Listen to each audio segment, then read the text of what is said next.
Hey everybody, it's Brian here from quantlabs.net. We got 7 people aboard tonight. Welcome aboard for this talk about technical analysis. Basically what's happening is on my system, I don't know if everyone's been watching what I'm doing. I'm building a trading system just for more signals. And one of the areas I'm really fascinated to learn from you guys is what you use for technical analysis. I can't even speak anymore. So that I can apply it to my system. And I'm more interested in why you're using it and how your results are. So what we can do is we can talk about a few of what you guys are using. I think George mentioned a few. Hey, I'm just gonna mute everybody if you don't mind. So actually, once we get background noise, I'll start muting everybody. But George, you out there? You can speak, George. Yeah. So okay, why don't you start again on what you're currently using and why you're using it?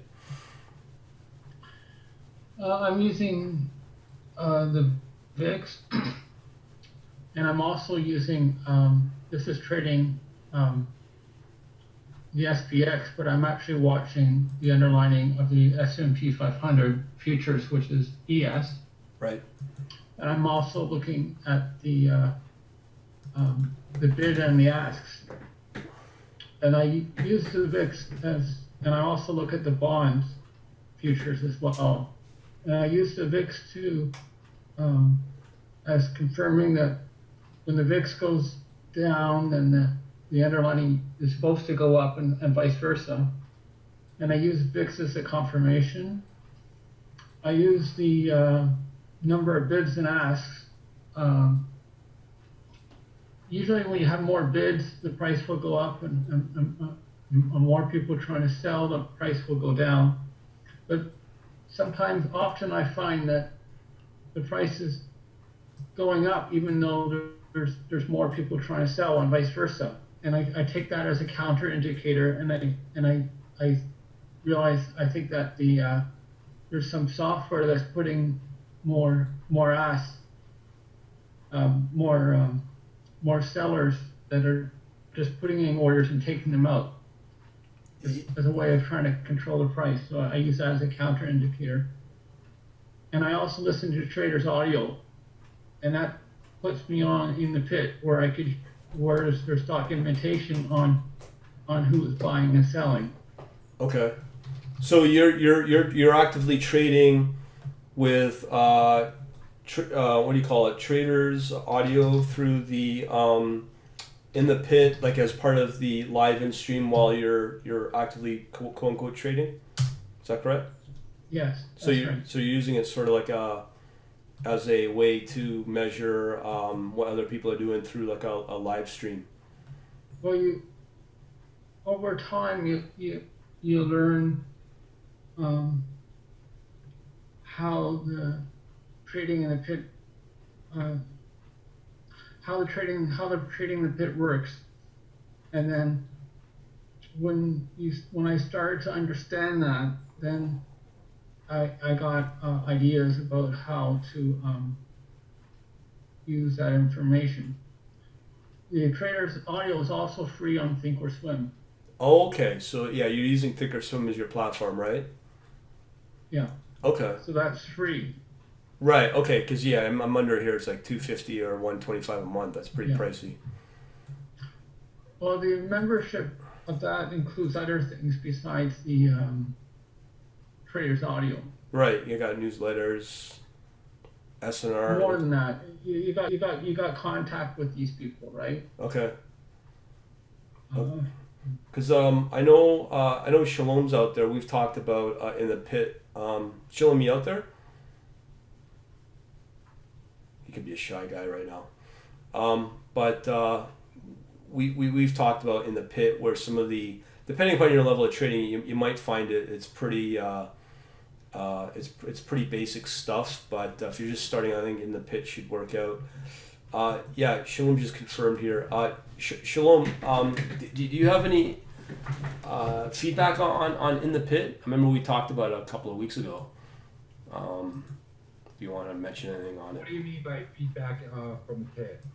In the pit, remember we talked about how you were saying that the information is quite basic for more advanced traders? You mean just the numbers that you get from the pit? Yeah, I think so. It was just due to the fact of what you were mentioning about how the blog was pretty basic. Actually, I think I can pull up on my blog if you want. Right. The information that you get out there is going to be price, volume, time. That's basically what you get. I mean, it's pretty much. You get some volatility stuff as well. Yeah. But yeah, it's pretty basic. It's the same thing everyone else is seeing. So Right. unless you can construct some good statistical indicators off that, then you're basically just seeing what everyone else sees. So there's no advantage. Right. With Trader Audio, you learn who's doing the buying and selling. Yeah, I mean, for me, I've looked into Trader Audio. I mean, for me, it doesn't really matter who's doing the buying or selling because you don't know what their intentions are. You don't know exactly what it is that they're doing, why they're doing, what they're going to do next. They may be trying to depress the price, so they put in a low bid, something like that. Well, the bigger players usually buy when other people are selling, and vice versa. Right. And Well, then- if you can get an advantage doing that, more power to you. Yeah. I've never seen that work for anyone, but you may have something. Like last Friday, they were the institutional buyers were putting, I can't remember the exact number. They were putting in a value to buy huge amounts at the lower level, whereas the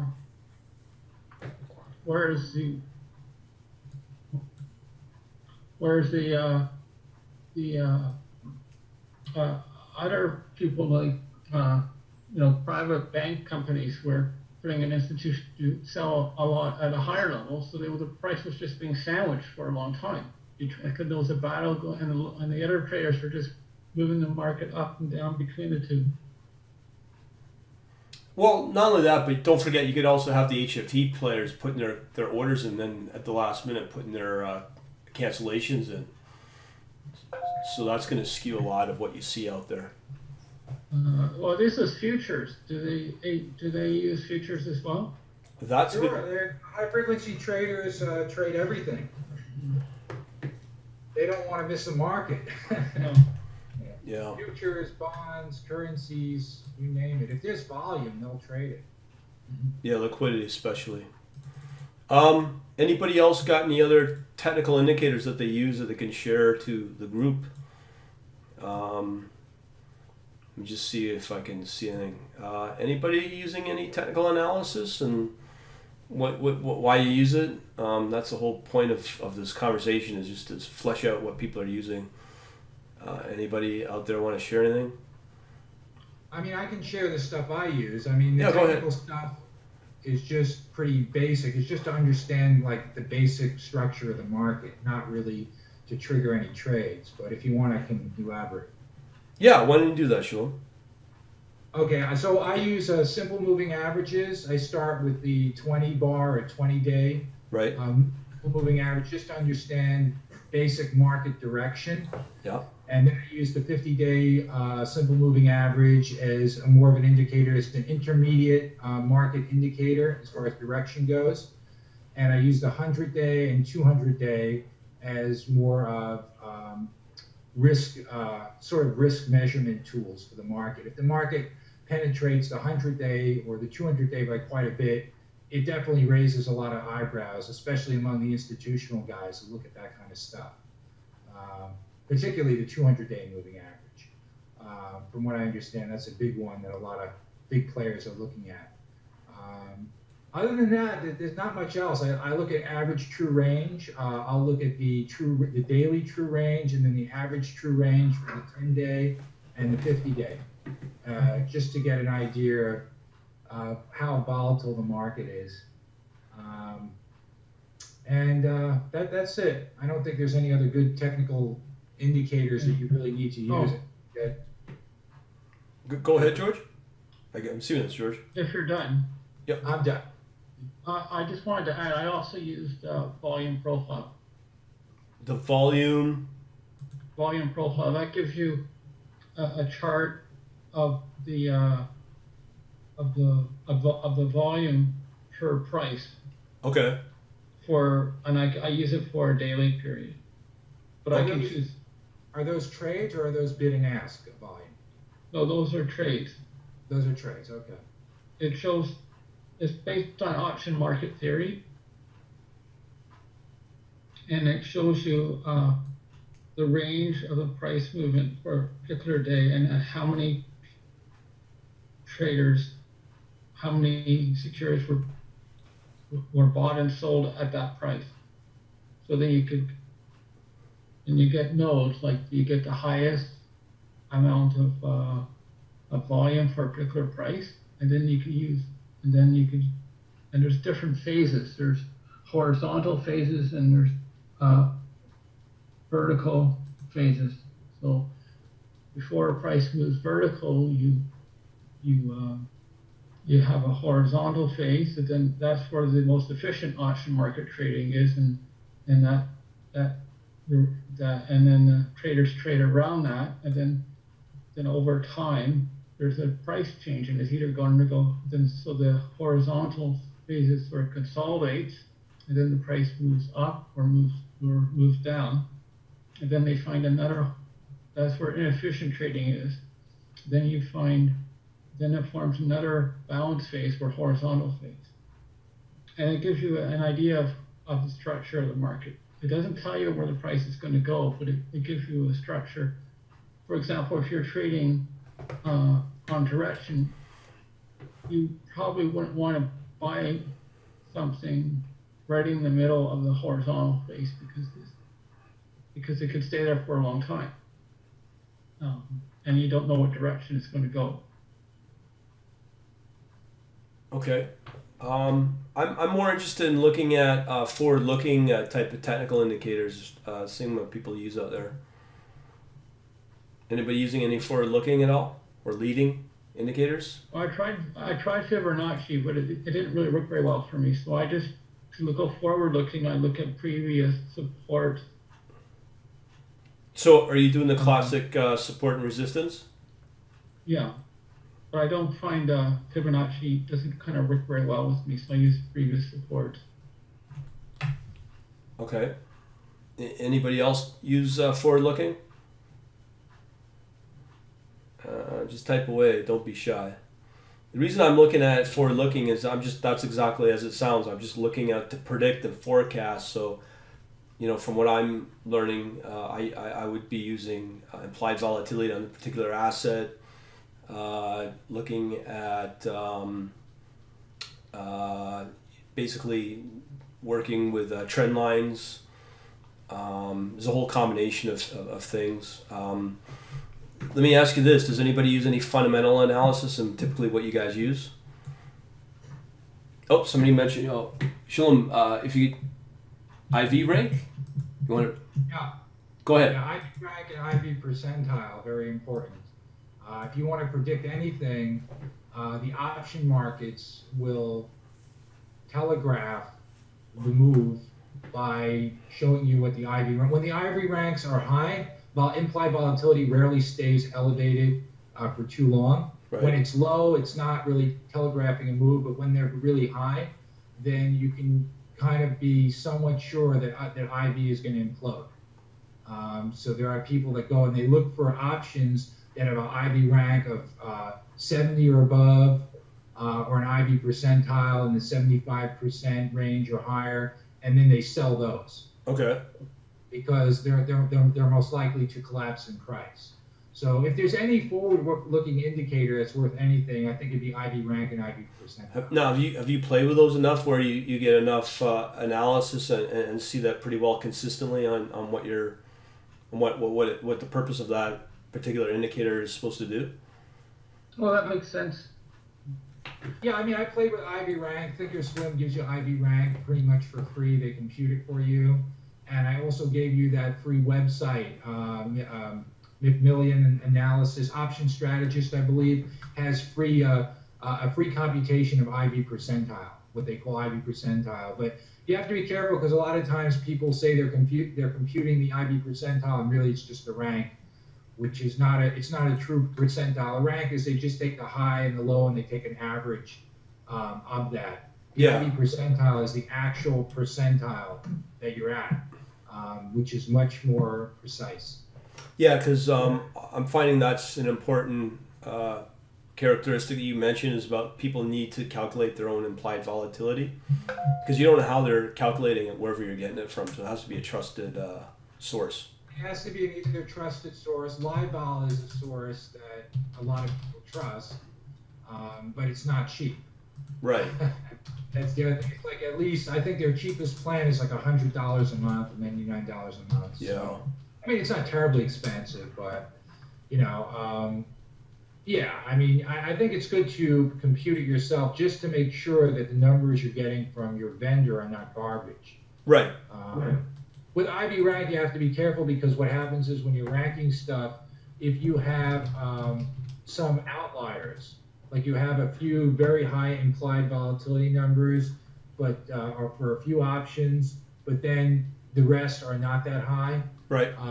then it skews all the results. But with IB percentile, it's more of a weighted thing where it doesn't skew things up as badly. So, but I've seen people use both of them, rather successfully. It really is amazing how well it can work, given that so many people know about it and it still works. I mean, it's pretty amazing. Yeah, because I just pulled up the IQ feed, and they have part of their service. They calculate the implied volatility as well. Yeah.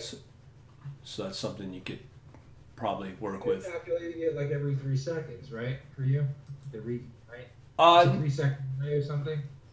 Yeah, it's a 3 microsecond, but for my needs, I'm only using it like I'm calculating the implied volatility on a monthly basis. So.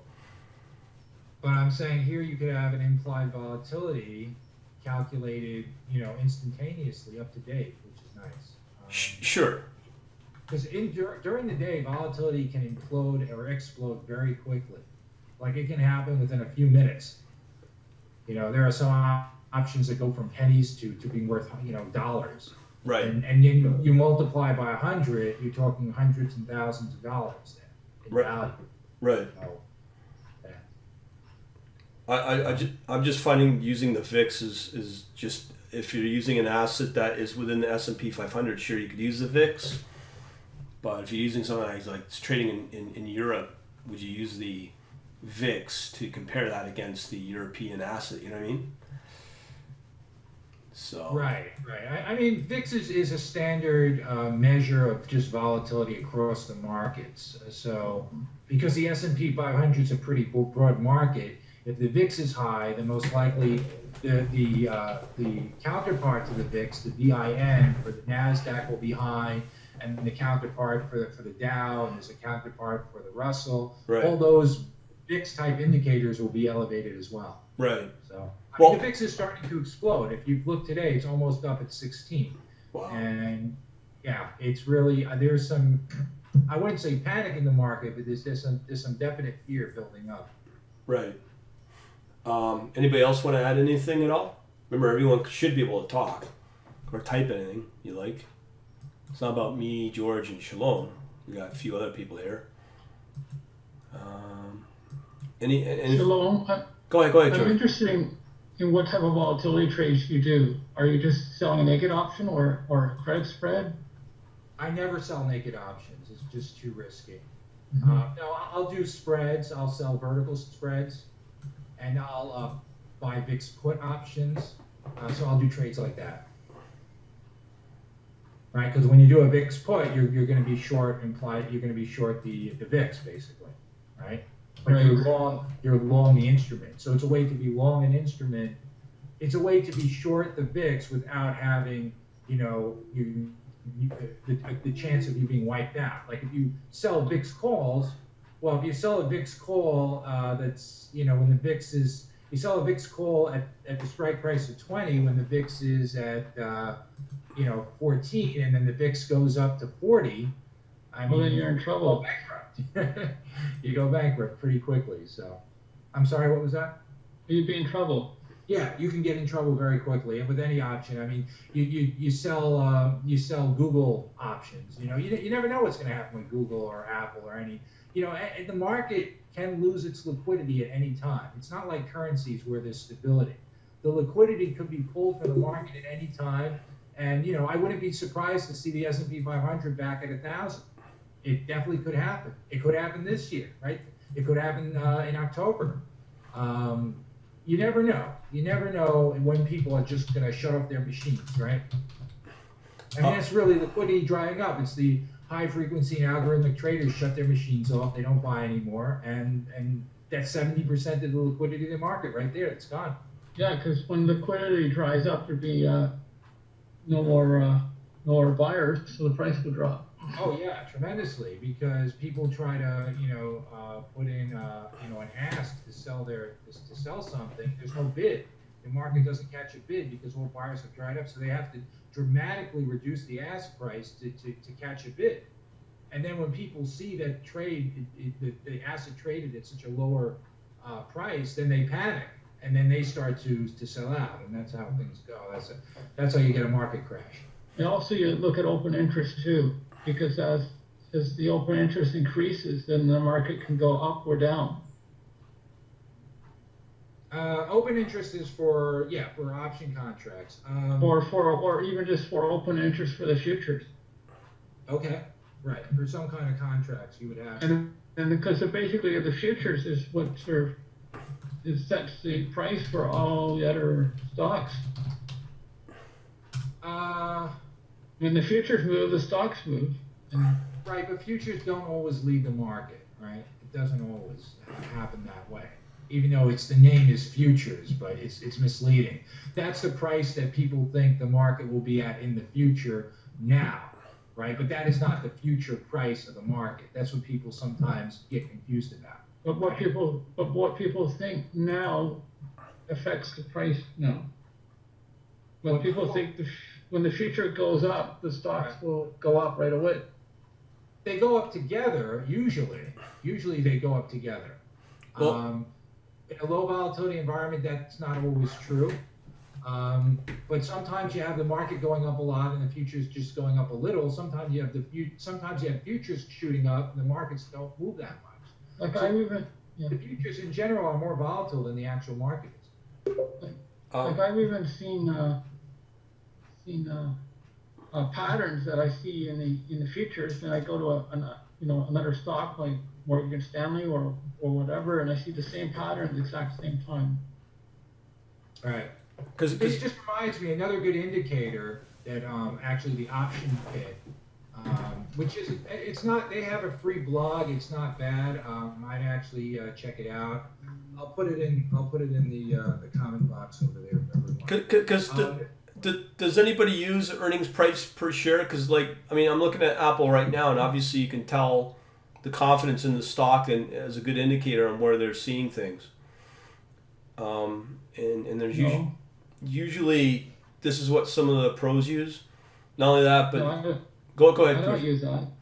It's usually something like on a fundamental analysis. That's all I really use. Go ahead, George. Well, if it doesn't meet its forecast, then it might change the stock price. Right. I'm just putting it out there as just a confidence confirmation on how they see their own company or whatnot, and also with the open interest. Obviously, here's the Apple contracts for end of October, so you can see there's a lot of negative percent and change. So there's something to see something that maybe others might not see. Especially another good indicator.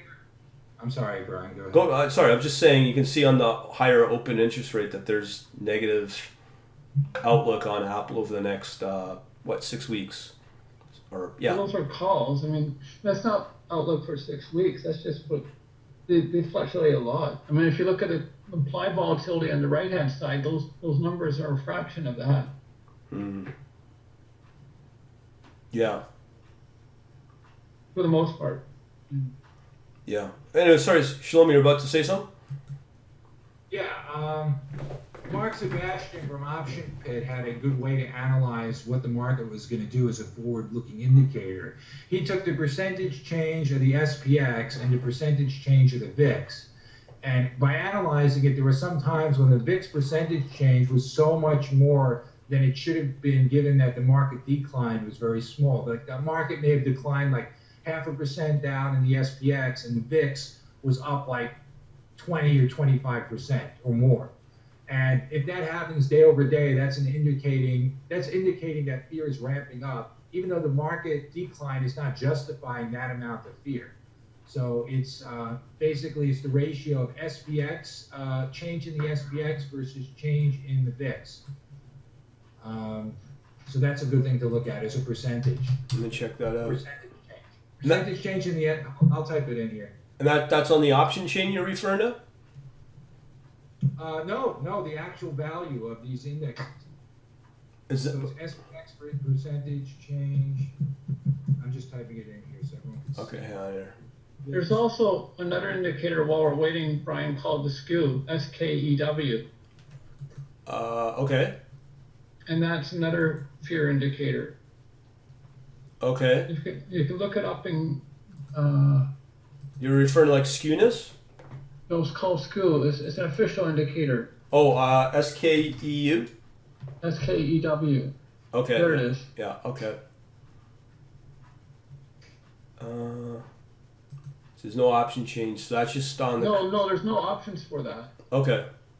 Just as an indicator. Gotcha, okay. And if it looks at the volatility of the out of the money put options, if it's a normal distribution, the number of put options and call options, I believe that the number is 100. If the number is 100 over 100, then that means that there's more put options that have gone up in price for Okay. out of the money price. Okay, it's good to know that. The cut last week, about a week ago, was about 140. Oh wow! But have You you? should look at a chart, Yeah. and you can get all that information free. All the from the COBE website. Okay. So let's take a look at a 5-day here. Yeah, you're right. 140. Wow. And 140 was about the highest for the year. Really, eh? 140 something was about the highest for this year. That's Look at the bottom range there. See the skew range was 146, which was the highest in your website. All right. Where am I looking here? 52 week range, 146 was the highest. Okay, right. Oh, right. Yeah. Right there. Wow. So this is pretty well looks dead on. Thanks a lot, Shalom, for typing that in. That's a good share. Yeah, it's actually I'm sure it's I don't know how well known this is, but it's really a good thing to keep an eye out for. Oh, for sure. Anybody else want to add anything? Got some shy people, I guess. I don't know. Anybody got any questions? A little bit later. Oh, okay. Sorry, no, I'm sorry, I was talking to someone. Oh, okay, no worries. Anybody want to type in a question or what they use? Anybody?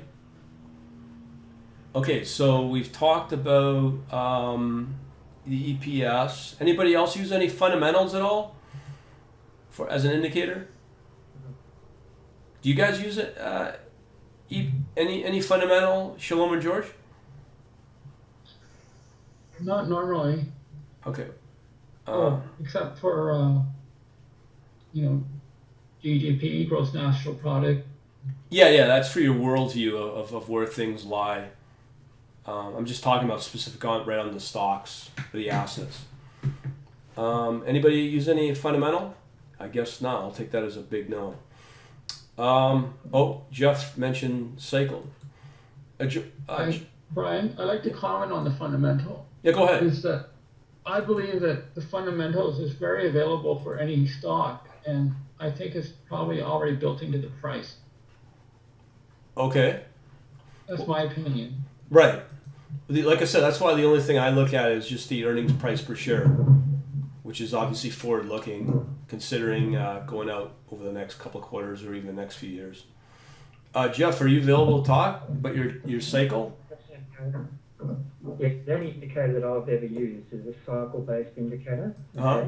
based on Hilbert's cycles, and I blended that with a 4-degree polynomial. Okay. Okay. And I'm running that. Like if I look today, just on say the futures contract, December contract, we had a cyclical cross at 11:21 today, saying that the market would rise, and it did. We had a cyclical cross going down at approximately 12:20, I think it was, roughly. Okay. And then we had it swing back up in the cycle, and we had one last push down the cycle to close the market, on the weaker side today. Overnight, in the bond market, in the 10-year bond market, we had a cycle go off at about 1 a.m. this morning. Okay. Set the long trade, and it didn't exit that trade until probably about 5:40 this morning in the 10-year bond market. Do you have a symbol do you have a symbol for that in Yahoo Finance? No. But part of the indicators build, if you go to Google and put in Hilbert. Okay, hang on here. Cycles. Could you type it in just for everybody? Sure. Let me just do that now. Hang on a second. Okay, no problem. Yeah, so but basically, over history, all these different indicators are on the planet, everything from RSI to everything else, etc. Dominant in the more short-term world that I'm in, using 1500 tick. Mine's based on a part of it is a Hilbert. Hilbert transform? Cycle. Like that. No, Hilbert. Okay. Hilbert cycle. Okay. But I'm also blending that with a 4 degree, okay, Okay. polynomial, right? Okay. That's called polynomial like that, okay? So I spelled it wrong, but it's basically taking a 4-degree polynomial on one side and Hilbert's on the other side. When those two things cross, that's when I don't build it as a system. I only have an indicator, right? Okay. But it does give me, it confirms sometimes what my system is actually telling me. Okay. Okay, and that's for pretty well any asset you watch, because I know you use fixed income. Yeah, well, I run it on the bond market, right? Right. Sometimes the system of anything, if you're like I've told you before, my system is pattern based, right?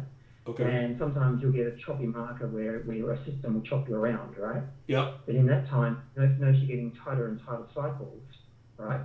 You'll stay out of the market during that period, right? Okay. But for example, bond market from about 6 a.m. this morning, actually I'll tell a lie, about 8 o'clock this morning, had some very whippy up and down cycles, and that's when the market chopped around a lot. And that's when the system would have churned you up. Doesn't matter what indicator you're using, whether it's a moving average or whatever, it would have chopped you around during that period. Right. Right? This is on TYZ, it's in the bond contract. But in other times when you're getting a beautiful uptrend that happened last night in the bond market, you had a confirmation of that occurring at the bottom of the market, which is perfect. Very nice. Now, how often do you hold your positions for? Are you holding them from just like intraday or? Yeah, well, basically, Hilbert can switch. Like, for example, in the bond market, that Hilbert cycle lasted as long as 11:21 today up until about 12:40. Okay. Right? Yeah. And had you long the mini futures contract during that period, right? Gotcha. Now, then it went short. The cycles went short at approximately, when all the equity guys are doing their rebalancing at 12:40. Okay, so again, it just confirmed again what the system is telling me, right? Yeah. And whether I should jump on larger volume or not, right?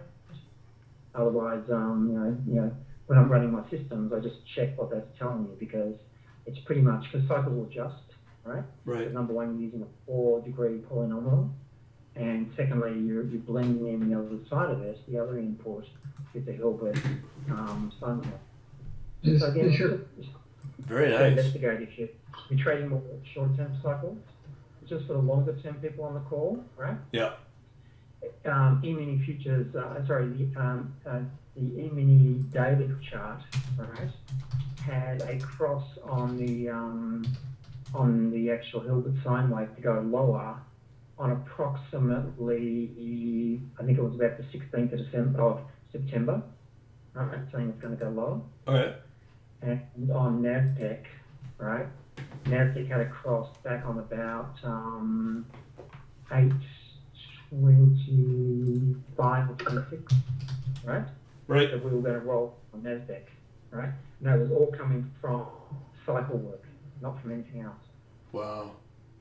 So it works on both longer term and shorter term as well. I've never heard of that at all. That's a really nice discovery. Thanks a lot, man. But don't use Hilbert as a pure sine wave. You have to build it as a dual indicator with a four polynomial, just so you know. You get Okay. the best benefit out of it. Good to know. Okay? Yeah, for sure. Anybody's got any questions, they can always come back to me, okay? Okay. Sound like George had a question for you. Sure.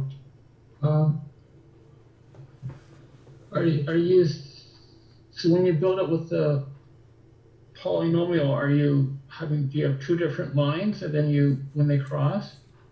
Yes. So,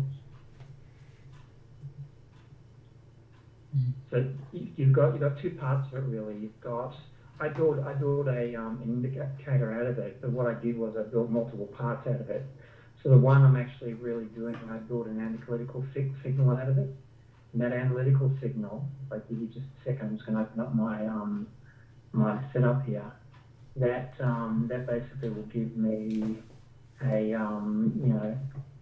just a blend between. Let me just get to it here. Give me a second, guys. No problem. It's normalized the analytical signal of the cycle, right? And then blending it with that. The second line is the least fit polynomial, right? Using a 4 degree, just so you know. Mhm. So blend between those two. Nice. Okay. A lot of institutions do use a polynomial, just so you know, for entries and exits. But what I did, I blended the polynomial with cycle work. Just a little bit different as an So indicator. what's the input for your Hilbert cycle? Is it the polynomial or is it the actual? No, I use a 17 period cycle, right? If you go back and do a lot of work in 1500 tick, you'll notice that 16 and 17 come up a lot on any system you run, right? And if you do optimization work or anything, I just picked the 17 cycle Hilbert. That's all I picked.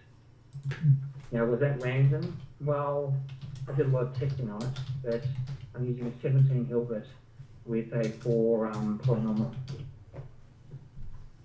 Oh, cool. The polynomial is whipping really quickly, but you've got that longer cycle of 17, right? One market tends to love 17, stock market like 17 as well. Very impressive. What's your trading Not platform? use that as a Go ahead, Jeff. pardon? I was going to ask, what's your platform that you're using? Are you using one of the retail ones, or is it your own system? No. I built mine in Python, like I've said before. Oh, right. Okay, right. Okay. Anybody else got any questions for Jeff at all? That's a really nice one to know about. No problems. Anybody else using any particular indicators at all? Oh, some guys gotta have something. Anybody using beta at all? Anybody using beta? Doesn't sound like it. No. No way. Anybody using CCI?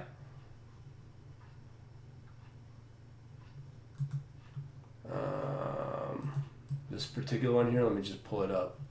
This one I just discovered today, actually. This is the one I use for forward, can be applied to pretty well anything. I've heard about it, but never really thought a lot about it. It looks pretty interesting. Anybody else got any secretive tips out there?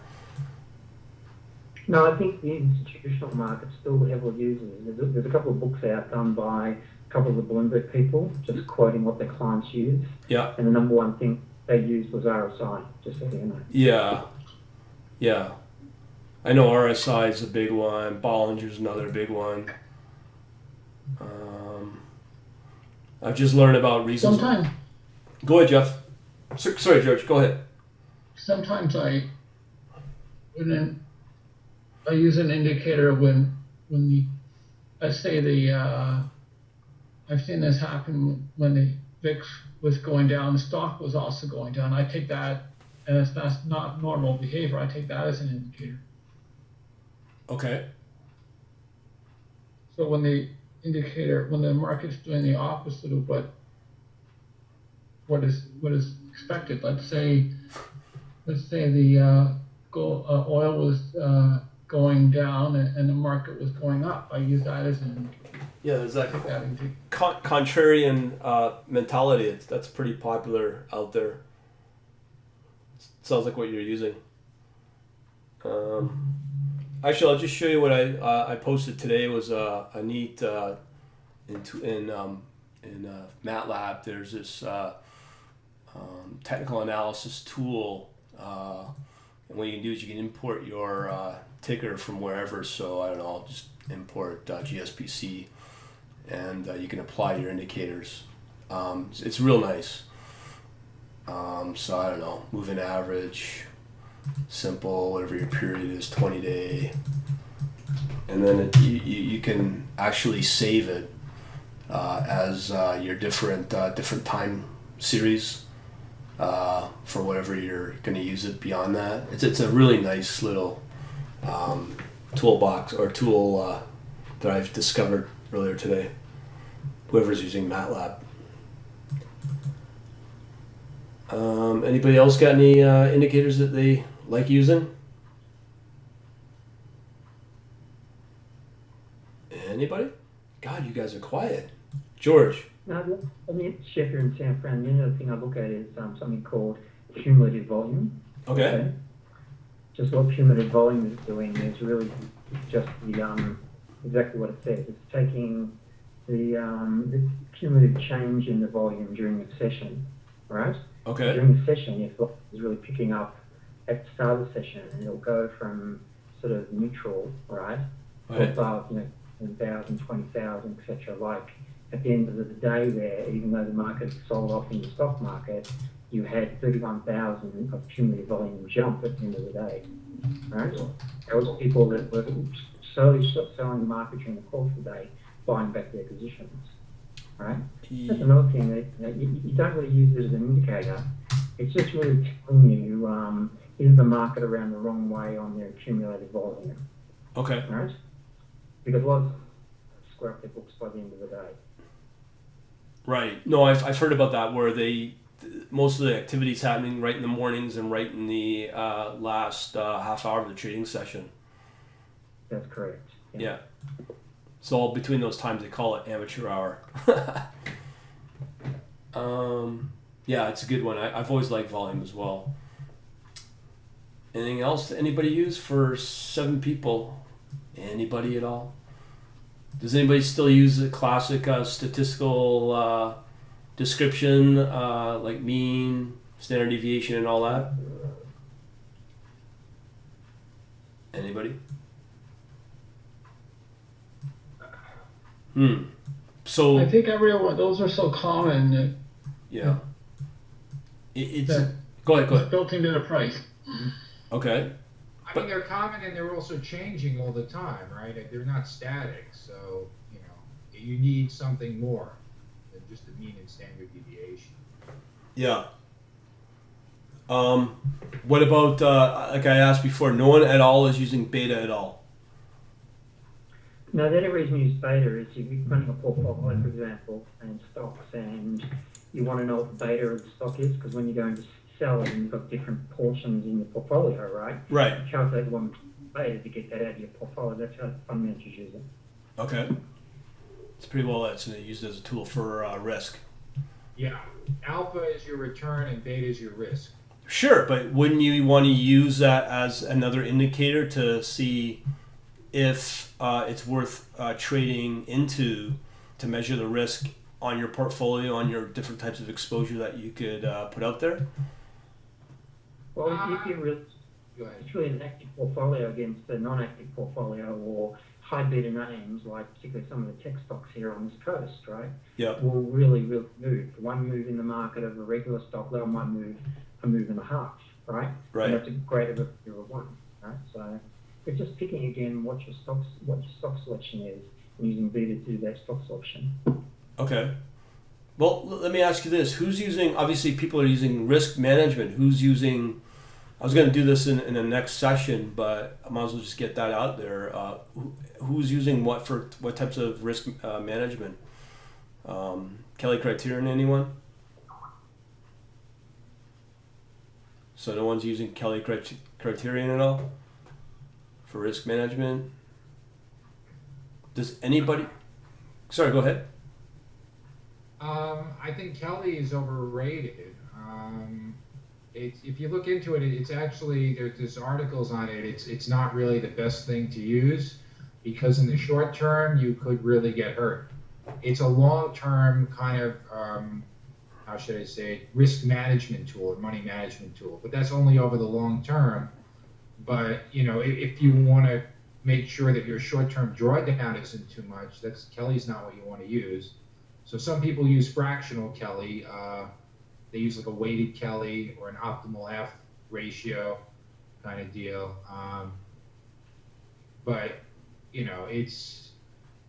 it depends. It may not be the best thing to use. I don't know too many people actually use it. But Okay, does anyone here use it? that's what I'm asking. Anybody use Anyone it? use Kelly or fractional Kelly? No one here does, I guess. I guess not. Yeah, What- I think Ernie Chan says he uses fractional Kelly. I just use percentage with the amount of capital in my account, right? How much I'm willing to risk for that capital. Right? Any company, right, I'm allowed to take. Do you put an upper limit on each position you put out there, Jeff? Yeah, well, basically what I do is I'm only going to risk X amount of capital, right, for the capital I have in any trade I actually do. I will never go all in. I'll never do anything like that. What I do is do a percentage risk number. So I might risk, say, only a percent or 2% or whatever it is per trade. Okay. Right? I'll never go in and do 10, 20 or 30% risk. I'll never lever like banks like 30, 40% risk, right? That's I the won't total do that. of the total portfolio, right? Yes. Okay. Anybody else use something like that at all? And if so, what's your upper limit that you are willing to go on your total portfolio as risk? Anybody? This is the funny thing is a lot of people don't consider this stuff. They just focus on their strategy and their model, but they don't factor in things like this. Well, I think risk management is the most important thing to factor. Otherwise, you can lose your whole account. Yeah, I mean, from what I'm learning, if you go past 3 standard deviation, you could get wiped out in one day. I mean, in terms of hard percentages, the maximum that you should risk per trade is 2% of your total portfolio, cash portfolio, and the maximum drawdown that you should tolerate is 6%. That's on a daily basis, Sean? No, that's for the strategy. That's for whatever Oh. strategy you're using total. I agree. Yeah. So typically then, let's say if you have a $100,000 portfolio, what's the amount of open positions that you could have at one time, or the that you could tolerate as part of the entire suite of strategies that you're running? Well, 6,000 would be your max drawdown, Yep. right? And 2,000 per trade. So 3 positions then. 3%. Well, you can have more than 3 positions, but yeah, if you have 3 positions on and you're going to allow up 2% each, and you're going to allow those positions to go the maximum, you lose the whole 2% on each of those positions. Yeah. Now, it could be you have, some guards in there or some tools that they goes down 0.5% this trade, get out of it, right? You don't have to, you don't have to wait till the whole 2% is gone. You might get out of it early. Okay. But 2% is the maximum. It's not what you should risk, it's the maximum you should risk. It doesn't mean on every trade you need to risk a full 2%. Right.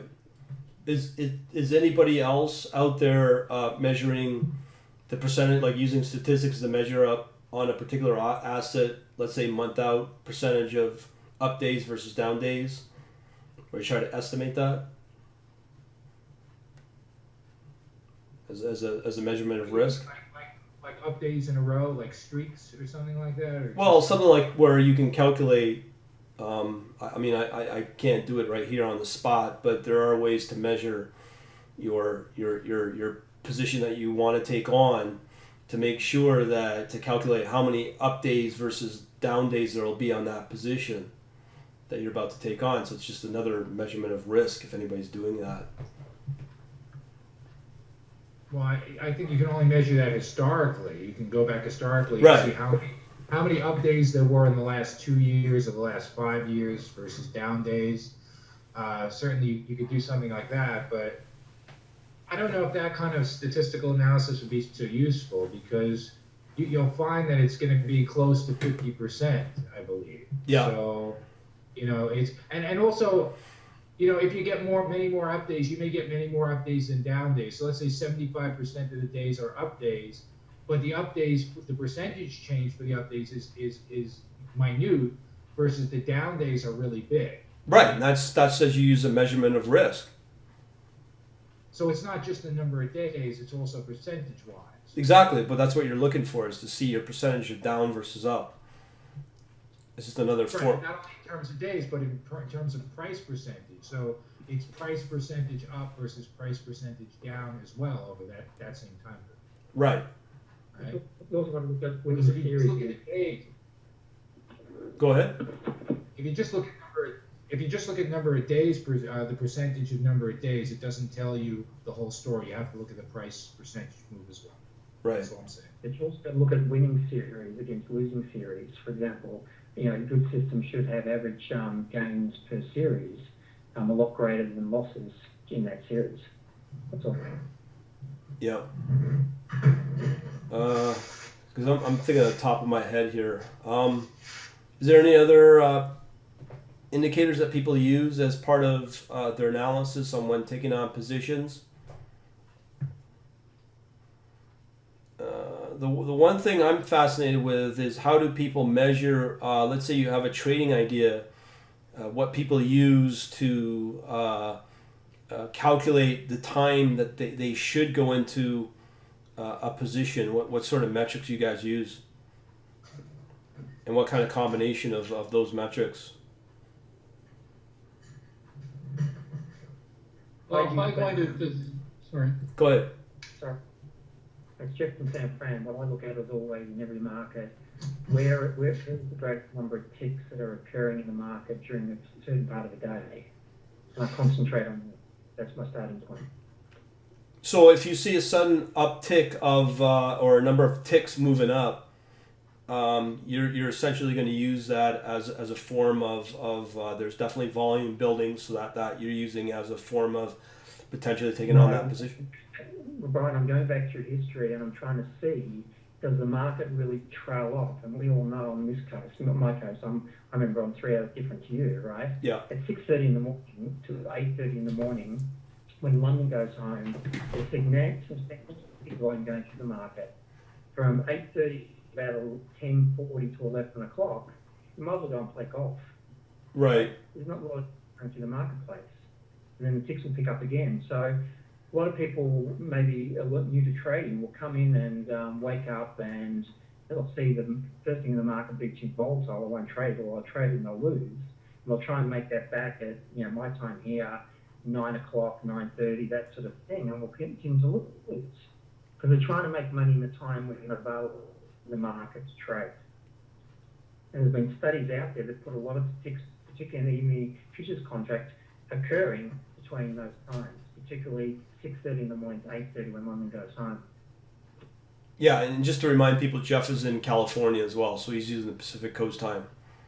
Can you explain that again? I didn't quite get that, Jeff. Sure. Basically, I've always used tick data for my funds, okay, always, right? Because I come from the street and, tick gives me a good flavour for who's doing what, right? So say, for example, I've constructed a 1500 tick chart, right? Now, 1500 ticks in the mini is, not a lot, right? That fills my ticks.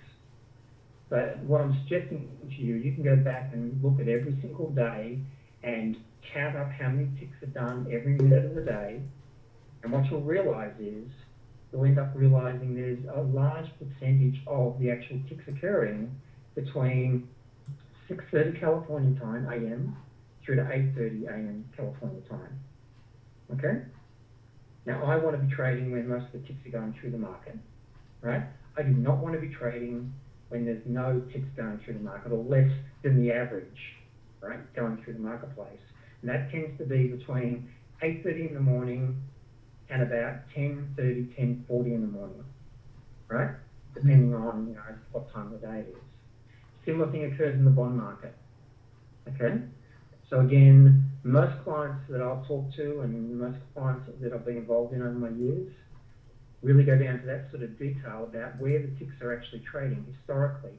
Where have they actually been over a period of time? Do they always occur at 10 o'clock, 8:30, or is there a time period between 6:34 to 7:02? Most of those ticks are the highest during the course.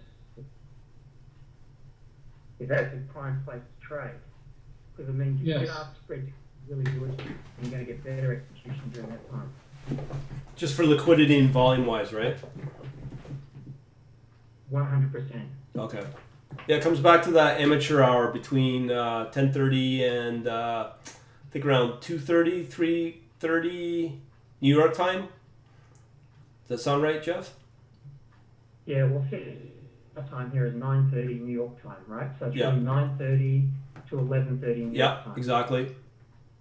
Okay, I'm on the opposite coast. Sorry, guys. No worries. Yeah, that's good to know. Anybody else got any ideas or any questions or feedback at all? People. Because we've been online for an hour. We don't have a short one. We usually do short 2-hour webinars. Oh, our main man, Jason's just coming in now. Hello, Jason. Hey, I just got on. Hey, how you doing?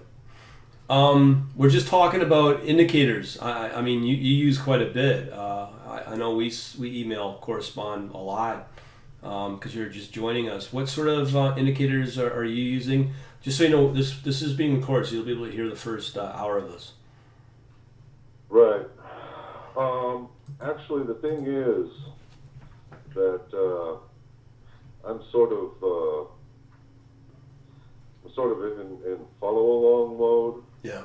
On everything, everyone that I'm checking out newsletters wise and all that. Haven't really been working with markets as of yet, and I don't expect to until around December, at which time I'll be working with a trade simulator for a couple of months. Right. The trade simulator actually is going to go through two phases. One is working with a trade simulator to begin with, and then the other is fitting out a trade simulator for the purposes of a specialized format that I'm creating for my own purposes. It's basically, my interest is long run. I'm interested in how to fit volumes, data context, breakdown of big data into small independent chunks, but in which the aggregate is in a combined formula that can be recombined and taken apart and fit into internet e-commerce e-cart flows for from turning specialized equities into a sort of a fund of funds for crowd funds. Right. So I have a fairly specialized interest. The rest of it is mostly a matter of paying attention to the financial landscape surrounding the intermarket analysis in the context of any kind of equity that gets engineered ultimately off this. Right. It's quite a bit.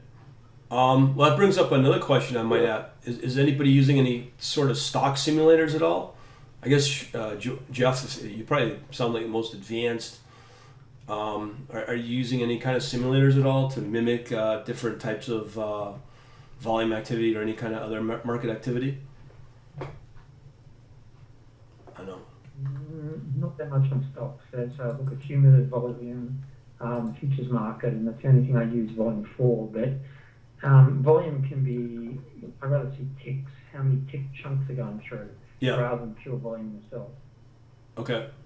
What about you, George or Shalom, if you guys are using any kind of simulated type of software to be able to simulate something, different type of maybe stresses, shocks, that sort of thing? No. No, I think Monte Carlo would be the only type of simulator I would consider using. Other than that, I haven't seen any that was really worth its salt. Right. What about you, George? Anything? No. No, because I know you're in early research mode. There was a statistical engine that I was considering using. It's a product called Solver. Solver? Yeah. Excel? It does take Excel, but it also takes other formats. Okay. Is it called From Frontline Systems? Yeah, exactly. Okay. I think it's rather interesting because it includes not only Monte Carlo, but also a variety of nonlinear solving capabilities from your ordinary quadratic to multivariate differential into the thousands of variables. Wow. And let me just check on the pricing for people. It's usually the most popular. Wow, that's not a cheap piece of software there. No, it's not. I can't find many solvers out there that allow for nonlinear and Monte Carlo, and also include the ability to do things like what was it? There's a way to use solver for doing things like supply chain integration planning and things like that. So depending on its usability in a social ERP context. Gotcha.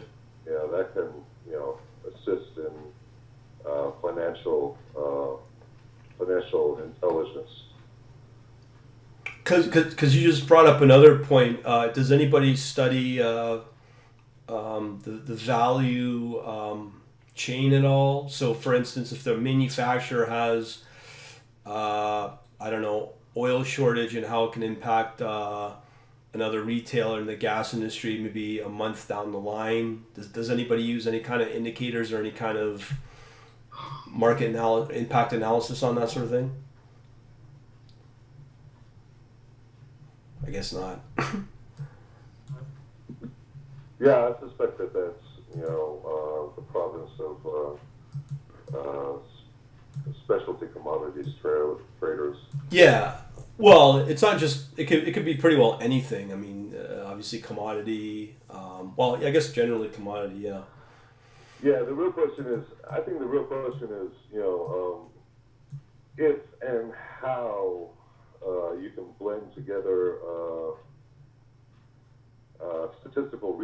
engines with syndication feed combers, Yeah.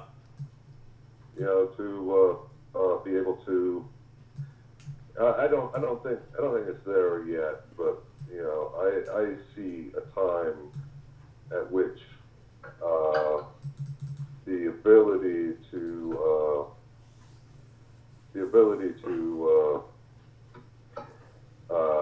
create a graded dependency, allowing you to go to volume dependencies on news, combined with the ability to drill down into finer details, may be made possible by semantic internet. Yeah. Sort of like semantic analysis. Can never say it. Again, is anybody else doing? I know Shalom's doing some machine learning. Anybody else doing any type of machine learning at all? And the impact and their outlook and how they feel about it. I know myself and George had a discussion about it last week. Anybody have an opinion on it? Do you find there's a lot of validity to it? Amount of investment put into it? Anybody? Don't be shy now. Let's test it. Yeah, well, I know some people that put in like years and years into it, and they just, you know what I mean? Why? They're still working with it. Let's just leave it at that. Anybody else I have? believe what I see. Go ahead, George. I believe what I see. Right. Okay. Jeff says I'm studying machine learning, but no trading yet. I don't know if Jeff can speak, but let me ask you, Jeff. How many months or weeks or days have you been putting into machine learning? Oh, Shalom just put a posting up there. Yeah, this is a famous article on machine learning and trading. I would advise that everyone who's interested in that should read it. But the conclusion is that he could have made money with machine learning, but he could just have easily lost $500,000 instead of making. Oh, it. this guy, yeah. Yeah. So it's an interesting study. He really goes in depth. He's the only one on the internet who put out a really detailed analysis of what he was doing. So definitely go through that. Yeah, Jeff also added he's been studying machine learning for about 2 months, as well as some great courses on Coursera. Yeah, there's a ton. Actually, I find MATLAB is really good for machine learning. They've got some really great toolboxes if that's where you want to go. And the nice thing about MATLAB is you don't have to put a lot of investment into it in developing your backend. So you can just more focus on your trading idea if that's what it is from a. Here's the description that I was looking for. The solver has something called the Express Solver engine. Okay. And it's for large-scale linear and mixed integer programming problems, extending up into millions of variables and constraints with no fixed limits on problem size within seconds. That seems to me to be, suitable decision support. I wouldn't, depend on it exclusively or anything. Yeah. But for what I'm doing, actually, and I just finished, the models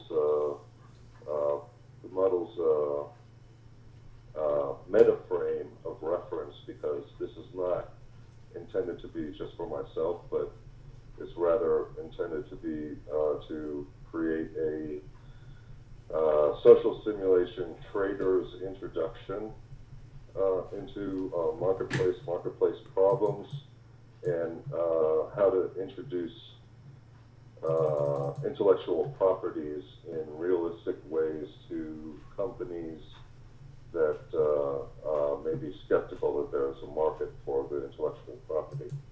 Right. And what I'm looking at doing is crowd solving for social intelligence based on combining a predicate of a social crediting process that to put in your competence area scoping of a screen of variables, and apply what you know to that masked screen, and then have the entire variable ownership socially be run through backflowing over time as time moves forward, flowing backwards from the control infrastructure of data as picked up by the company and processed by the company, a big data context for their projection of the use of predictive analysis. Right. So instead of using predictive analysis to actually, see where your products are positioned in the market and how they're doing and how you can tweak the conversations and so forth to get better results, the idea behind the predictive analytics is that it would train a neural net to achieve desired results as contained within the predicate screens based on intermarket analysis. Right. Just so people know, Ven just put in a recommendation for this course on machine learning. Right. Yeah. So yeah, I mean, there's different ways to approach it, I guess. I'm not an expert in the machine learning, but as I said about MATLAB, Jeff has also said about new octaves. Yeah, well, this is all ultimately a background for actual geo sentiment, Right. because when you do the loop through from the predicate to the controls infrastructure on predicting performance based on the question of whether you want to what if go or no go Yeah. on acquiring a property. Yeah. The participating social screen, the people who participate in the predicate, they're also participating in a geo spread through internet placement by media market. Yeah. So that what happens is you're acquiring a database predicated on a profile of the demography, so that in terms of the media markets, programmatic media and real-time bidding quotation engines that are currently out there on the internet for internet advertising, Yeah.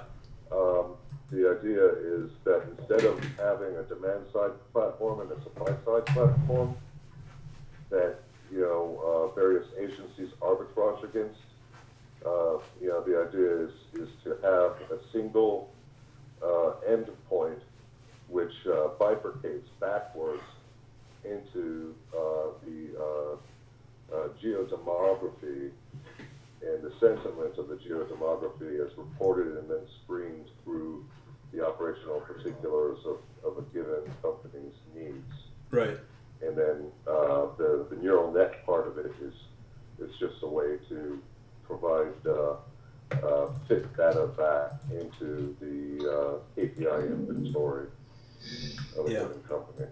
So I just brought it, just what you just said, Jason, just reminded me of one area I've looked at for machine learning, for especially sentiment analysis, is this Python system. I'm not sure if this will be useful for anyone, but I have somewhat played with it. But I just put the link in the chat box for anyone who might be interested in it. Go ahead.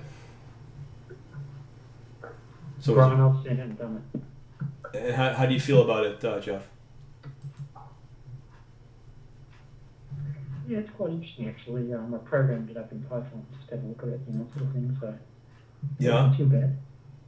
You see some potential with it? That again? You'll see some potential with it. Yeah, potentially, yeah. And we're talking winning trades over 50%. Yeah. Okay, I'm just making sure. Yeah, my interest is particularly in creating performance parameter bases off of which it's feasible to leverage, the current somewhat problematic crowdfunding microfinance area, so that it can be more confidently coupled with the marketplace. Yeah. I've also added one for R as well for sentiment analysis, which uses Twitter. So you just add your different Twitter feeds in there that you trust, and you can run it through this. I think this is the one. But I've seen something Yeah, that are you doesn't. familiar with GNIP? What's that? Are you familiar with GNIP? It's ping spelled backwards. Say that again. Sorry. GNIP. GNIP. GNIP. No, I've never seen this. This is for social data, though, right? Yeah, they won't. They will not provide except for middleware market processing. Okay. Yeah, you don't. I think they require qualification of your social data usage because they're typically used by sentiment indicators on consumer grade platforms, like Procter and Gamble and so forth. Okay. And then the other related thing that I was thinking of was there's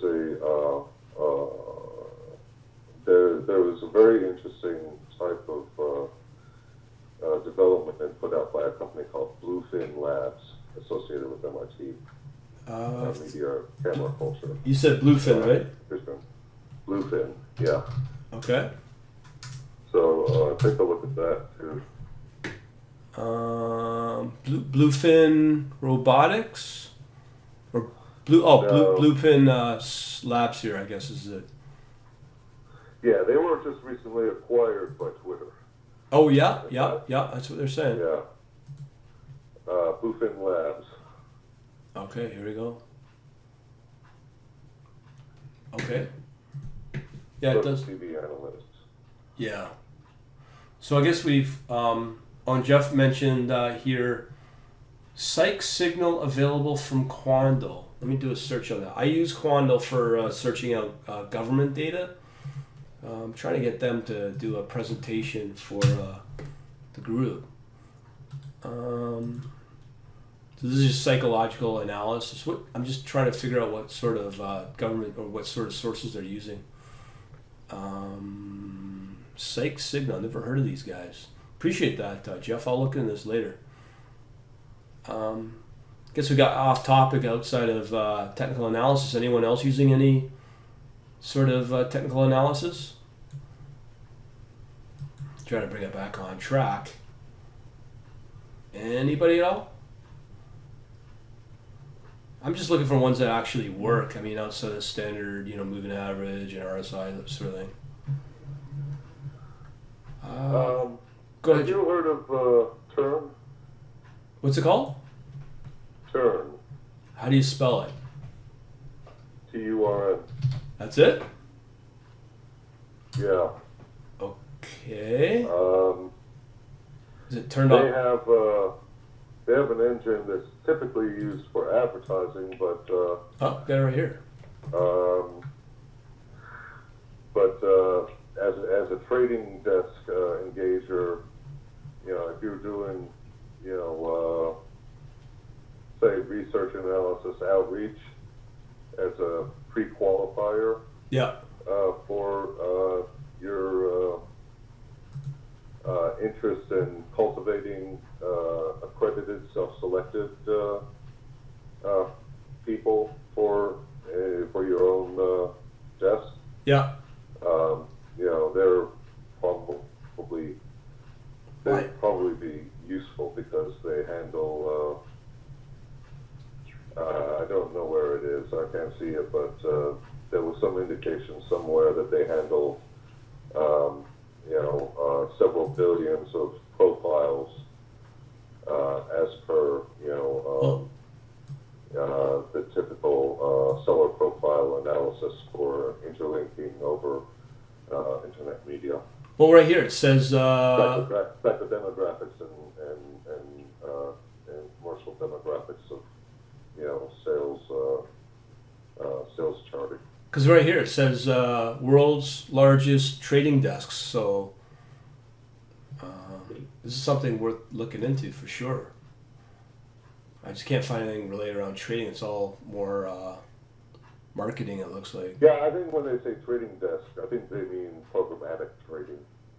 Oh, I see. Okay. Media trading. Oh, I see. Okay, media buying and whatnot. Okay, I thought it meant like financial. Yeah, no, I don't think it's directly financial, but if you were in a position where you needed to develop a sophisticated self-qualification process, that would, for finding clientele, Right. that would be useful. This Sendex looks interesting. Thank you. Yeah. I will put Quandel's good if you're just using it for just trading data. Not recommended because there's so many gaps. No different than Yahoo. Yeah, I'm particularly interested in any market developments that have to do with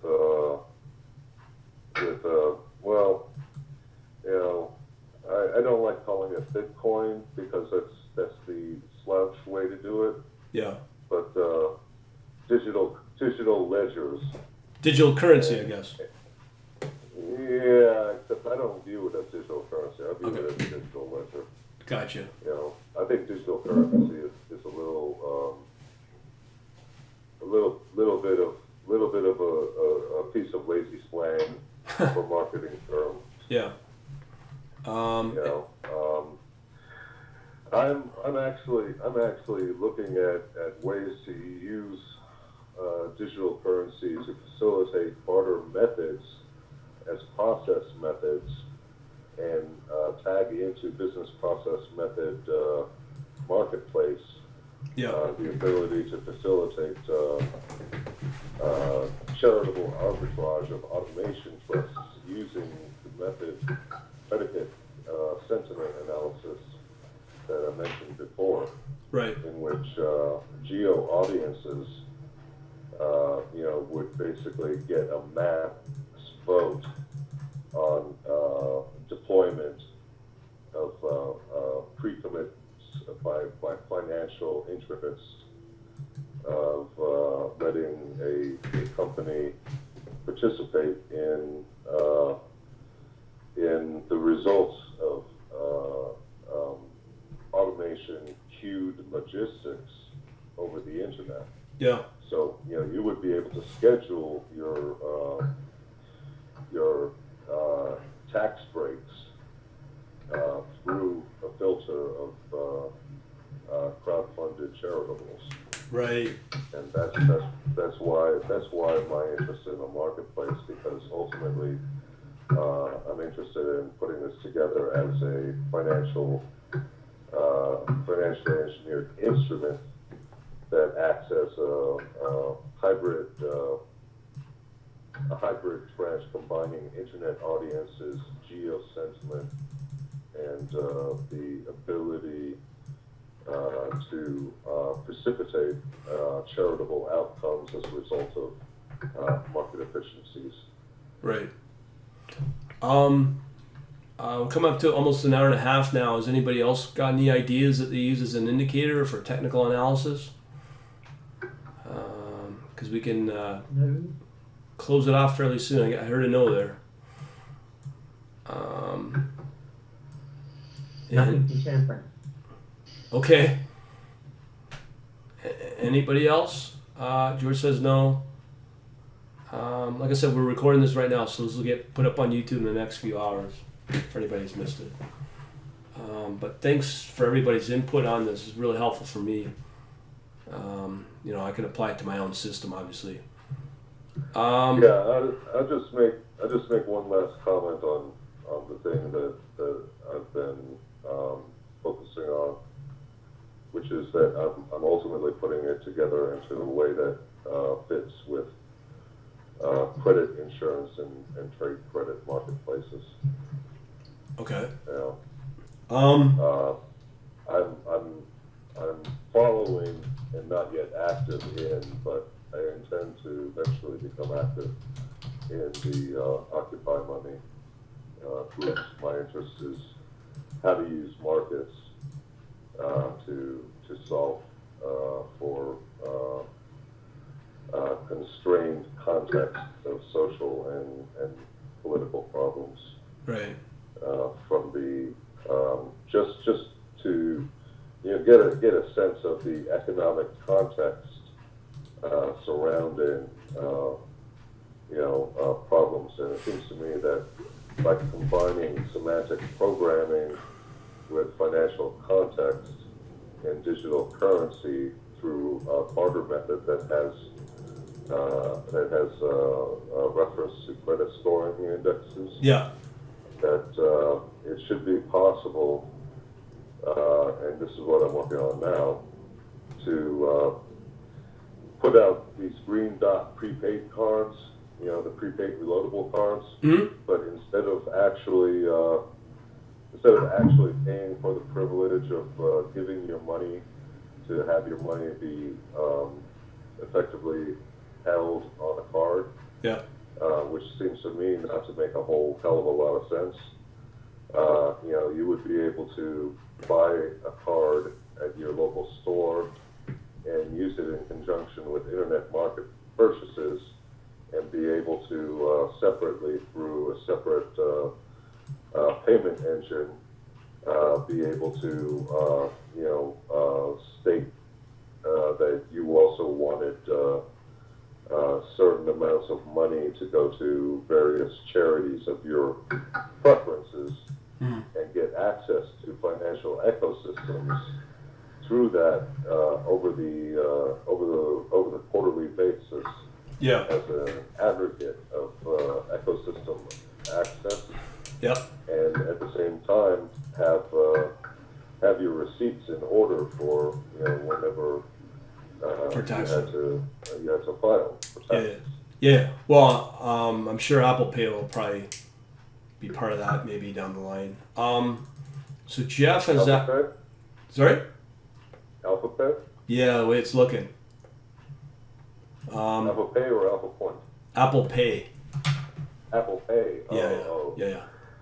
Actually, I was looking at Alpha Point. Alpha Point is that's something that's also interesting. It's a trading platform for cyber currencies. Okay. Yeah. Yeah. I'm sure that's just kind of. But yeah, I mean, Apple Pay and other payment systems would be compatible, but this is a metadata engine that's intended to be folded into the logic engines of other engines. Right.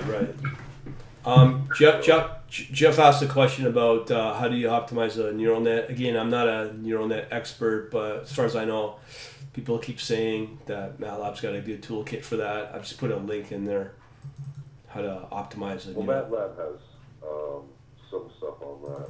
Yeah, I find it's the best.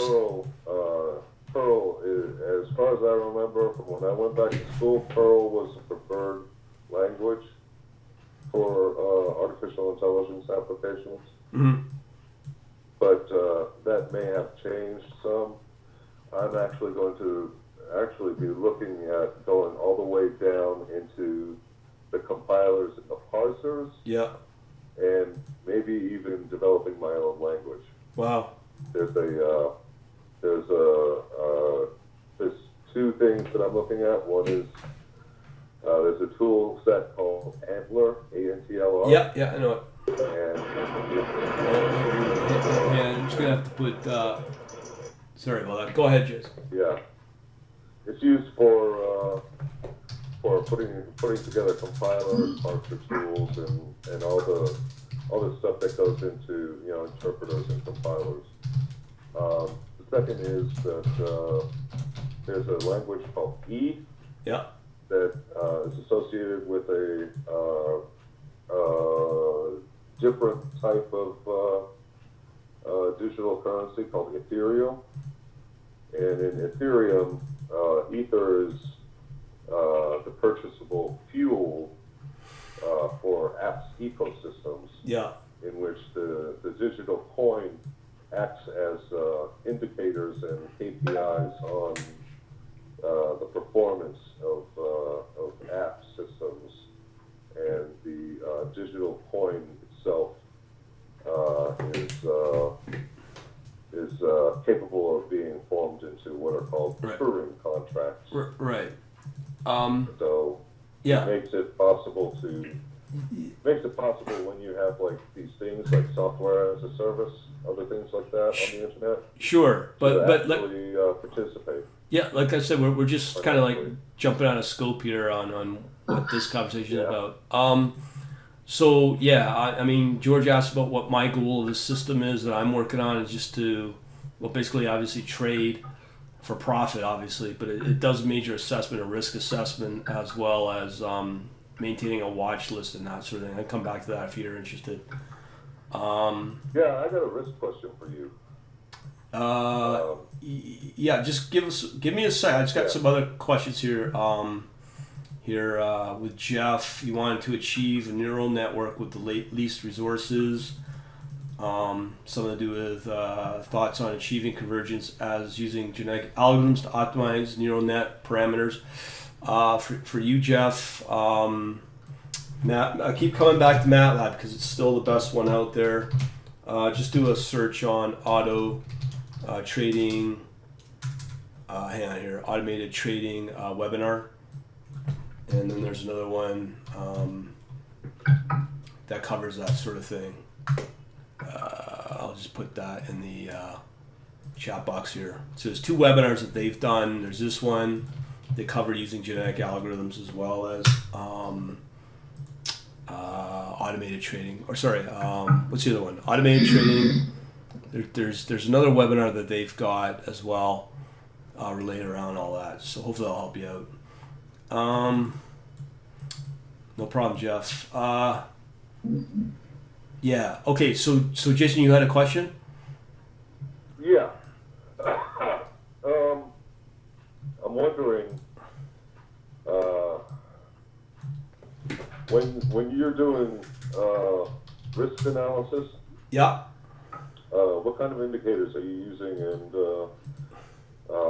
have you looked at whether there's activity and ways to either characterize that activity or participate in that activity as far as being able to arbitrage on the volatility of risk removal? Well, I don't know, but specifically risk or Google. But we've talked about some of these risk analysis that you can use in this webinar. I mean, the best thing I can recommend you do is just to watch it the playback when it goes up, because we talked about that already. Yeah. Also for you, Jeff, I just added the other one I was thinking is this algorithmic trading webinar. This one you can see right here covers the the genetic algorithms by using switches of the green and red on when it should go into a position, and it tracks all that. Again, that's all automated as well. It's a very good webinar. That's why I always come back to MATLAB for these sort of things. I don't know if I missed a question. I don't think I have. Anybody else got any questions, including you, Jason? Oh, do you want me to talk about my system, or does anybody else got any questions? I don't want to go on too much about the system. Yeah, no, I was just asking about if there were ways to capture risk reduction movements as a synthetic marketplace. We talked about risk generally earlier, as I said. So some of that, watching the playback, I guess. Anybody else got any questions? I could talk about the system if anybody's interested. Just let me know. Let me just pull up a webinar. Last Friday, I put up a slew of articles about risk management and that sort of thing. This is pretty well going to be the backbone of my system. So I'll just pull. Actually, I sent out all the emails on it this morning. So if you're on my newsletter, let me just look for the actual. Now, just to put a warning out there, there's some very bad typing in there. Jeff asked about backtesting systems. Yeah, right here.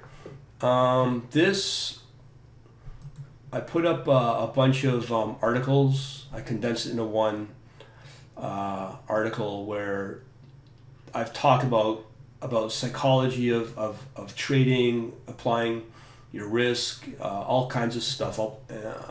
Here, I'll put it in the chat box for if you want to go over. Jeff asked about backtesting. I get that a lot from London Quant. He says I don't have a backtesting system. A good one that I can recommend is TradeLink for that as an engine. I don't know what your target trading language is, but it has an excellent. Any of these links here is great for a backtesting engine if you need something in an automated trading way. So one of these projects on GitHub's pretty good. That's all open source as well.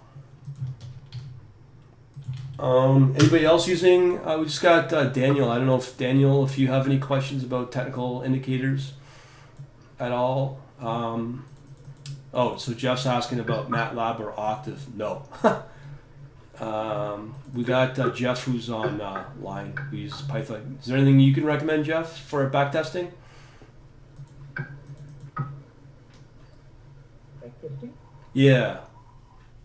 I built my own. Oh, so you developed your own. Okay. That's what most people do. Just chunking, 3 sections and just run the code through 3 different broken up sections. Right. But as you're probably aware, if you're doing it on an intraday system, I'll give you an example I did on Friday on the bonds, right up until about 7 30-minute periods, 6 of the 30-minute periods had the same settings, and the 7th one jumped down a little on the short side. So, I keep abreast of actual, walk forward is actually performing. Right. And, I run it every 30 minutes. Okay. I mean, I don't really put a lot of time into Python. MATLAB. If I mentioned those webinars, you'll find that those 2 webinars do cover backtesting in an automated way as well under MATLAB. Or if you don't mind using .NET, the TradeLink's a pretty good option. Then you mentioned something about Zipline or GitHub. I think we missed something there. If you want to type it in again. Is anybody else using any other technical indicators at all? For technical analysis at all? No. No way. Okay. Have we addressed all your questions, Jason? Oh yeah, pretty much. Okay. The only really tricky part of what I'm doing is actually going to happen after a sizable chunk of the infrastructure is put into place, and that is that I'm combining the ability to participate in Internet of Things communities. Yeah. By remote parsing of big data sets generated in architectural industry for simultaneous on and offline participation in a virtual real estate industrial trust. Okay. That's my primary reason for following the markets. Yeah, because when I do put together any kind of construction capacity, the insuring, the bonds, all that, the ability to combine the crowd funds points, the indexing, the predicates, the predictive analytics, who gets access to what, and all of that in ways that allow the surrounding populations to have a harder say in public access infrastructure. Yeah. As a window onto the internet is going to be one of the empowering equities, that needs to be analyzed for in the context of the larger commercial forces and its absorption and uptake. Right. So, Yeah. Like I said, I wish I could help you further. It's way out of my realm. Way out of my realm. Jeff might know something about it. I know some. Connecting with AEC through reconstruction data and other sources is going to be important. Other things like that. Yeah. But when my main concern is making sure that I'm not too much of a pioneer. Yeah. So that I can settle at the appropriate time. Yeah. And have an exit point. Looks like George is dropping off. We had a few people already drop off. Night, George. So has anybody else got any questions or questions about technical analysis or anything? Because as hopefully you know, we got Mr. Leonard Quant coming up on Wednesday night. He's pretty advanced. Can answer a lot of really technical industry math related questions. Anybody at all? I guess we're just coming up over 1 hour and 41 minutes. So it's quite a lengthy, lot longer than I thought for tonight. Anybody got any questions or comments or anything? Night, Jeff. Anybody else? Brian's here. When? I can save the chat window. I can actually put it up online. Hey Daniel, welcome. Is there anything you want to mention, Daniel? I can unmute you. You just had a lot of background noise as you came in. Do you want me to unmute you? Just let me know if you have any questions or anything about technical analysis. First time. Well, welcome, Daniel. Thanks for coming out. Again, we'll be doing another one on Wednesday, as I said. Anybody else got any questions? If you want, we could just give it a wrap tonight. I'll put the replay up on YouTube tonight. I'll put up on the YouTube, on the Meetup group, so everyone knows where the YouTube link is. Anybody got any questions at all or comments outside of all that? No, everyone's saying thanks, I guess. I guess, Daniel, you're asking about my new system. Is that relating to a question to me, or you have a new system that you're working on? So you want to type that up? Basically, I'm working on an internal system that's going to be part of like a reporting, sending out watch lists of what it trades, any trading ideas that come out of it, government data analysis, short and long pair trading opportunities. It's going to be a pretty extensive system. I've already mentioned. I'd like to see a breakout of your government data analysis, back end research, what you can reveal of it. That went into creating your work. I'm not talking about your work itself per se, but talking about how you gathered relevant indicators and stuff. I actually have postings on that. I've already put up this link already. I'll put it in the chat box. It's just did this on Friday. Risk management's obviously a huge deal that you need to worry about. I did a whole for Thursday, Friday. I just typed. This one right here. I'll put this in the chat box for y'all. So there's about 5 or 6 articles that came out of that. So you can take a look at that, Jason. Also, you're asking about government data. I openly talk about that. Let me just show you what that's revolving around. So I got 3 articles here.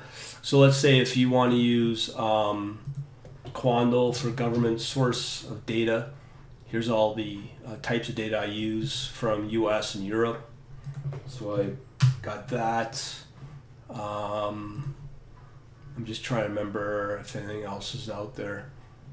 I think that's Well, it. I was actually saying more like, sometime in the future, I'd appreciate, kind of like an in-depth on government sources, how you qualify the credibility of the government stats. Yeah, that's what I do here is, so for instance, in a nutshell, let's say durable goods I'd use, obviously the PMI is my big one.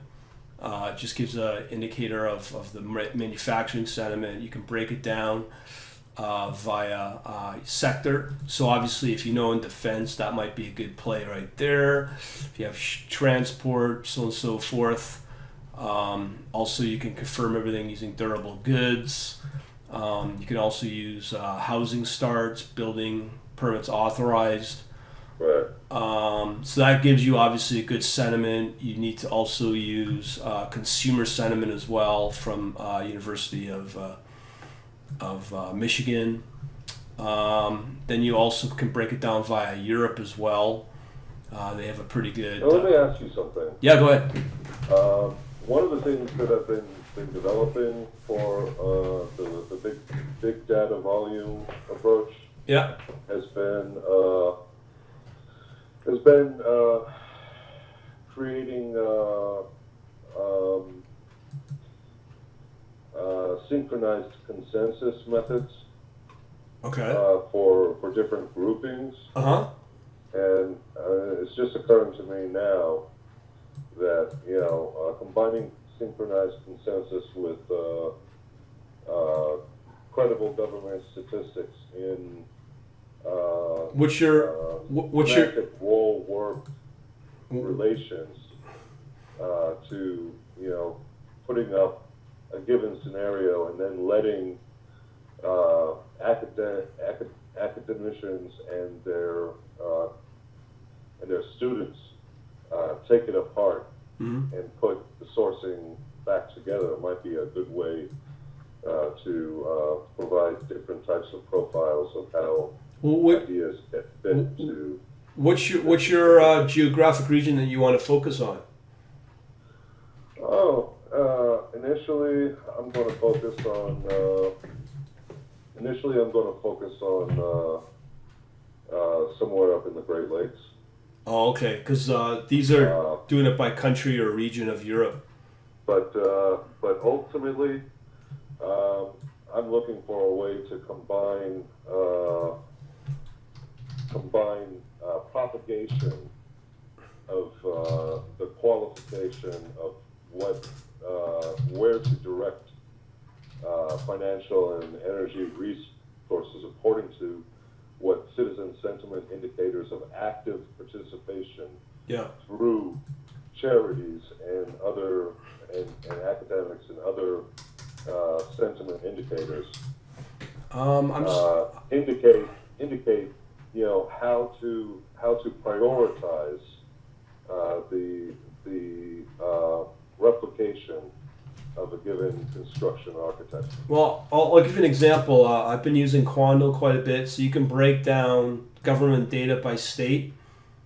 So I put a link in there, let's say of Ohio. This is all government data that you can download. What you need to do is you need to download, everything's all divided up by codes.